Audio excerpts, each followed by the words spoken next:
म्हणजे जी मीरा भाईंदरमध्ये झेप्टोचा वेअरहाऊस आहे हाटकेस जवळ, तर त्या ठिकाणी काही तरुणांची जे रायडर्स आहेत त्यांची आमच्याकडे तक्रार आली होती की साफसफाई अभावी त्यांच्या पायाला जखमा झालेल्या आहेत, त्यांना सेफ्टीसाठी काही शूज वगैरे किंवा काही अशातला तो प्रकार होता. तर नक्की खरा प्रकार काय म्हणून आपण त्या मॅनेजरला, आमच्या युवा सेनेचे पदाधिकारी त्यांना विचारणा करायला गेले की नक्की हा काय प्रकार आहे, रायडर्सची किंवा कर्मचाऱ्यांची सेफ्टी आपण का नाही बघत आहे.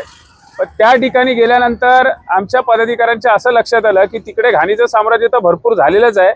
त्या ज्या कॅरेटमध्ये आपल्याला जो माल भेटतोय त्याच्यामध्येच एक्सपायरी झालेला माल आणि आपल्याला दिला गेलेला माल तो एकत्र ठेवलाय. त्यामुळे डिलिव्हरी बॉयला सुद्धा कल्पना नसेल की आपल्याकडे तो गिरायकाकडे कुठला माल घेऊन जातोय. फायर सेफ्टीची कमतरता, त्याच्यानंतर तुमच्या त्यांची शेड होती म्हणजे महापालिकेच्या नियमांचं उल्लंघन, अशा बऱ्याच गोष्टी. आणि घाणीचं साम्राज्य तर इतकं खराब होतं की आमच्या पदाधिकाऱ्यांनी आणि खास करून आमचे पत्रकार बांधव आणि पोलीसवाले आले होते त्या ठिकाणी. कारण आमच्या पदाधिकाऱ्यांनी रितसर 112ला कॉल करून त्या ठिकाणी पोलिसांमार्फत त्या ठिकाणी पाहणी केली.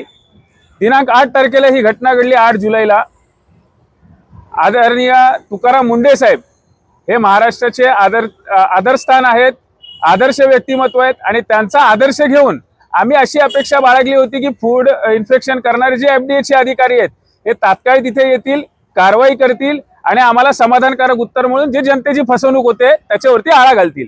पण दिनांक 8 तारखेलाही त्यांचे FDA चे अधिकारी आले नाही आहेत, 9 तारखेलाही आले नाही आहेत.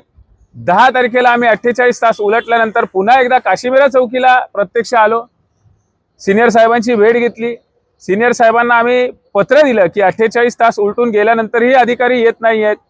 साहेबांनी स्पष्ट सांगितलं की त्या दिवशी आम्ही त्यांच्यावरती कारवाई करणार होतो, परंतु FDA च्या अधिकाऱ्यांनी सांगितलं हे तुमच्या कायद्यात बसत नाही आहे. त्या ठिकाणची शहानिशा आणि त्या ठिकाणी जे काय इन्फेक्शन करायचं आहे ते आम्ही FDA मार्फत आम्ही करणार आहोत. त्यामुळे कदाचित कायद्यानुसार पोलिसांचे हात प्रशासनाचे बांधले गेले असतील.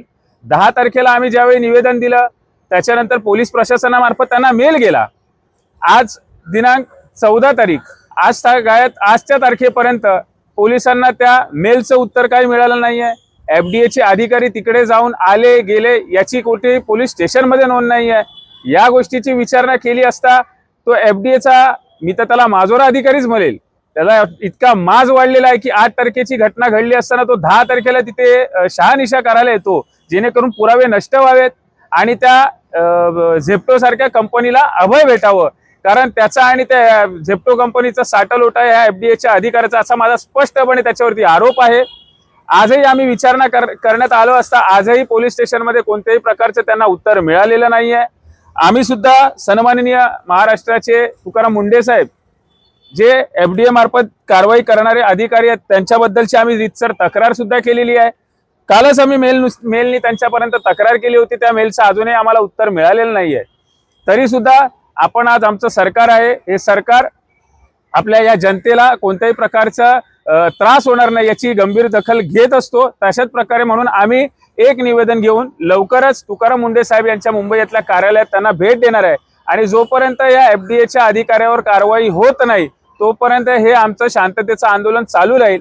फक्त माझी पोलीस प्रशासन आणि तुकाराम मुंडे साहेबांना विनंती आहे की साहेब हा जीव घेणा झेप्टोचा तसेच इतर ज्या कंपन्या आहेत, कारण आताच मला वाटतं 2 दिवसापूर्वी एका कंपनीवर स्टार बाजारवरती कारवाई झाली होती, त्याच्यानंतर ब्लिंकिट वरती कारवाई झाली होती, पण ती कारवाई नक्की कुठल्या स्वरूपात झाली होती याचाही खुलासा भेटलेला नाहीये.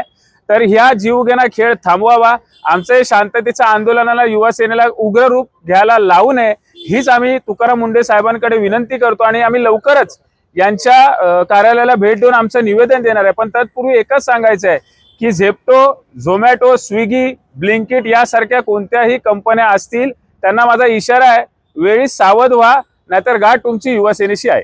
नक्की प्रश्न आता हा महत्वाचा पडलाय की मनसे जेव्हा आक्षेप घेते तेव्हा कारवाई होते आणि तुम्ही स्वतः सत्तेमध्ये असलेल्या एका पक्षामधून जर कारवाई घ्यायची मागणी करतात तर तुमच्या मार्फत अधिकारी जर ऐकत नसेल तर पुढचं पाऊल तर तुम्ही त्या वरती अधिकाऱ्यांना तुम्ही भेटालच, पण मंत्री महोदयापर्यंत ही गोष्ट टाकणार का काढावं? नाही, नक्कीच. कारण बघा आमचं जनसंपर्क कार्यालय बाजूलाच आहे, त्यामुळे जे कंप्लेंटंट होते ते कोणी आमचे नातेवाईक नव्हते. जे कंप्लेंटंट होते ते एका लोकनेता किंवा लोकप्रतिनिधी या दृष्टिकोनातून आमच्या कार्यालयात आले होते त्यांची तक्रार घेऊन आणि निश्चितच आम्ही सरकारमध्ये असल्यामुळे आम्हाला जे काय सांगायचं निवेदन ते आम्ही शांतपणे देणार आहोत. बघा, महाराष्ट्र नवनिर्माण सेनेने काय केलं आणि त्यांना उत्तर लगेच मिळालं आणि आम्हाला उत्तर लगेच मिळत नाही, ह्याच्याशी आम्हाला काही एक लेनदेन नाहीये. ते सुद्धा जर चांगलं कार्य करत असतील तर त्यांनाही आमच्या शुभेच्छा आहेत. परंतु एक गोष्ट लक्षात ठेवा, सरकारमध्ये आहोत आपण, कायद्याचे पालन करणारे हे सरकार आहे. आपल्या आंदोलनामुळे कुठल्याही निरपराध झेप्टोच्या कर्मचाऱ्याला अथवा निरपराध नागरिकांना त्रास होणार नाही याची आम्ही दखल घेत असतो.